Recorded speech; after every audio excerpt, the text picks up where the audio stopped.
करत करत अभ्यास के जन्मती होत सूजन, रसरी आवत जाते सिल पर परत निशान। न जाने कितनी बार ये दोहा स्कूल में या अपने बड़ों से सुना होगा। इसका मतलब है कि यूं ही कुछ नहीं मिल जाता, उसके लिए जरूरी है निरंतर अभ्यास।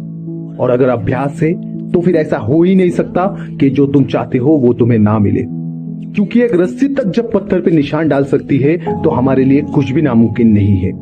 सफलता का एक सीधा सा फॉर्मूला है, मेहनत, लगन, बलिदान। कोई भी सक्सेसफुल आदमी ऐसा नहीं है जो इन तीनों के बिना वो अचीव कर पाता जिसका उसने कभी सपना देखा था। क्या कोई मान सकता है कि बिल गेट्स जैसा आदमी का पहला बिजनेस फेल हो गया था, लेकिन वो लगे रहे। सॉफ्टवेयर को लेकर उनका पैशन इतना स्ट्रांग था कि उन्होंने हार्वर्ड तक छोड़ दिया। उसके बाद उन्होंने माइक्रोसॉफ्ट शुरू किया। उसके बाद इसी बिल गेट्स ने बहुत सारे पैसा कमाने के बाद सोचा कि अब वो दुनिया की मदद करना चाहते हैं। अफ्रीका और साउथ ईस्ट एशिया में मलेरिया और पोलियो जैसी बीमारी को खत्म करना चाहते हैं। लोगों ने कहा ये तो पागल हो गया है, पैसा बर्बाद कर रहा है, कुछ नहीं बदलने वाला। लेकिन ये सब बदला। बहुत से देशों में इन बीमारियों को खत्म करने में बिल गेट्स का एक बड़ा रोल रहा। और ये तो सिर्फ एक उदाहरण है। जब इलॉन मस्क ने एक प्राइवेट स्पेस कंपनी बनाने का सोचा और वो रूस में यूज्ड रॉकेट खरीदने गए थे तो लोग उन पर हंसते थे। रूस के लोगों ने भी उन्हें वापस भेज दिया। और आज पूरी दुनिया ये आस लगाए बैठी है कि यही इलॉन मस्क उन्हें मंगल ग्रह तक लेकर जाएगा। समय बदलता है, पर उसके लिए जरूरी है आप मैदान में टिके रहे। आज हमारे समाज में से मेहनत, लगन और बलिदान, ये तीनों शब्द ही गायब होते जा रहे हैं। इंटरनेट ने हमें इतना आलसी बना दिया है कि किसी की मेहनत में कोई दिलचस्पी नहीं है। सभी को एक शॉर्टकट चाहिए। हम इतने भटके हुए आजकल रहते हैं कि हमें पता ही नहीं चलता कि किस चीज को लेकर हम पैशनेट हैं। आज लगता है कि ये कर लेते हैं, कल कोई दूसरा सपना दिखने लगते हैं। और त्याग, उसे तो आप भूल ही जाइए। त्याग और बलिदान ऐसे शब्द है जिसके आसपास भी कोई भटकना नहीं चाहता। किसी के पास कुछ भी नहीं है, लेकिन सब कुछ खोने से डरे रहते हैं। ये एक विचित्र समाज है जहाँ सभी को दशहरा और दिवाली तो अच्छी लगती है, लेकिन श्री राम जैसा वनवास किसी को नहीं काटना। सभी को गीता का ज्ञान चाहिए, लेकिन बिना किताब खोले।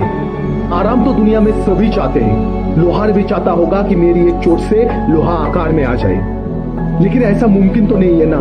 तो फिर क्या वो काम छोड़ देता है? नहीं, वो लगा रहता है। तब तक उस लोहे को पीटता रहता है जब तक कि उसके ढंग का आकार ना ले ले। हमारे समय में ये प्रॉब्लम है कि सभी अपने अंदर एक फिल्म चलाए घूम रहे हैं और सभी को उम्मीद है कि एक हैप्पी एंडिंग मिलने वाली है। लेकिन आखिर कैसे? ड्रीम 11 पे टीम बना के या लॉटरी जीतकर?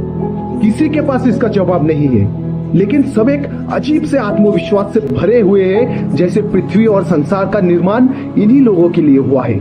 जबकि असल में तो दुनिया उनकी होती है जो नए चीजों का निर्माण करते हैं और इस दुनिया को बेहतर बनाते हैं।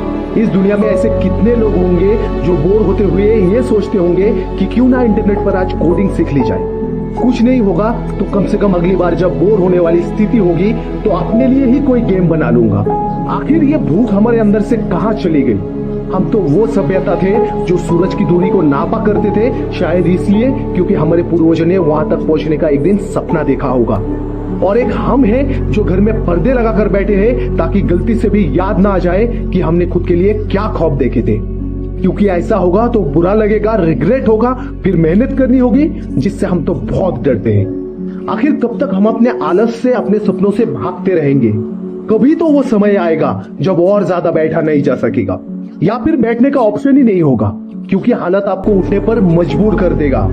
यूक्रेन पर भी जब हमला हो गया तब उन्हें समझ आ गया था कि हमें न्यूक्लियर बॉम्ब बना लेना चाहिए था।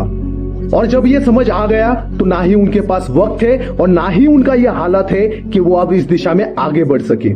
ऐसा ही होता है, अगर आप समय का इंतजार करेंगे तो समय एक शार्क की तरह नजर आएगा। वो जितना करीब आता जाएगा उतना ही आपको निगल जाने का चांसेस बढ़ता रहेगा। इसी से तो हमें बचना है, यही तो नहीं करना है। अगर जीवन में कुछ भी नहीं करना है तो फिर जीना ही क्यों है? कुछ तो वो मकसद होगा जिसके लिए तुम यहाँ हो। कोई तो वो काम होगा जो तुमसे बेहतर कोई नहीं कर सकता है। किस बात की देरी है? फिर उठो। मिलते हैं अगली वीडियो में, तब तक के लिए जय हिंद, वंदे मातरम।